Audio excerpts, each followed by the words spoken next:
Une soupe se fabrique d'abord avec de bons légumes. Il fait encore noir à Rungis quand les carottes et les oignons arrivent au potager de Marianne. Des légumes bio qui viennent de la région Île-de-France. Donc c'est ce qui va nous permettre de fabriquer nos soupes aujourd'hui. Ces légumes vont maintenant être soigneusement étiquetés. Il faut toujours être en mesure d'en retracer la provenance, puis ils sont mis entre les mains des salariés. Les carottes, par exemple, sont brossées, lavées, épluchées. Là, on rince les légumes à 2 reprises parce que c'est du bio et du coup, ils sont moins lavés que si c'était du conventionnel. Donc du coup, par sécurité, on préfère le laver 2 fois. Ici, nous sommes dans un atelier chantier d'insertion. Cela signifie que des personnes éloignées de l'emploi trouvent ici un accueil et une formation 26 heures par semaine.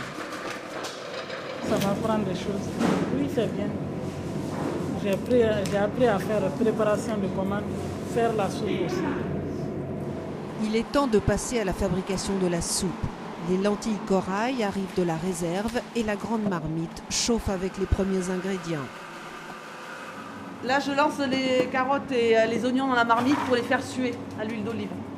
Et ensuite, on rajoutera les lentilles d'ici 5-10 minutes, selon le process de la recette.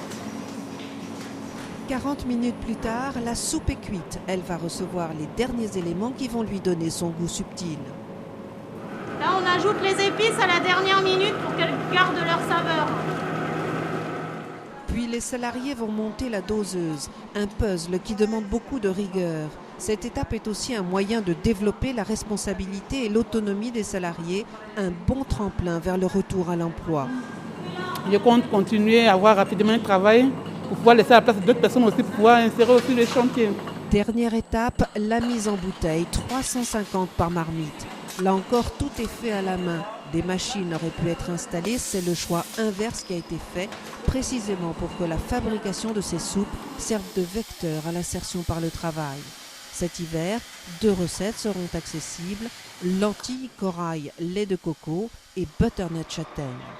Pour le fondateur d'Andes, l'Association nationale des épiceries solidaires, cette activité nouvelle au sein de l'atelier de récupération des légumes de Rungis, c'est un pari. De grands réseaux de distribution ont accepté de mettre ces soupes en rayon, aux consommateurs de jouer le jeu. Cet atelier fabrique des soupes fraîches. Elles sont 3 fois bonnes. Elles sont bonnes d'abord par le goût évidemment. Elles sont bonnes pour la nature puisqu'elles sont composées que avec des légumes bio. Et elles sont bonnes pour l'homme parce que c'est un superbe support pour remettre des gens au travail.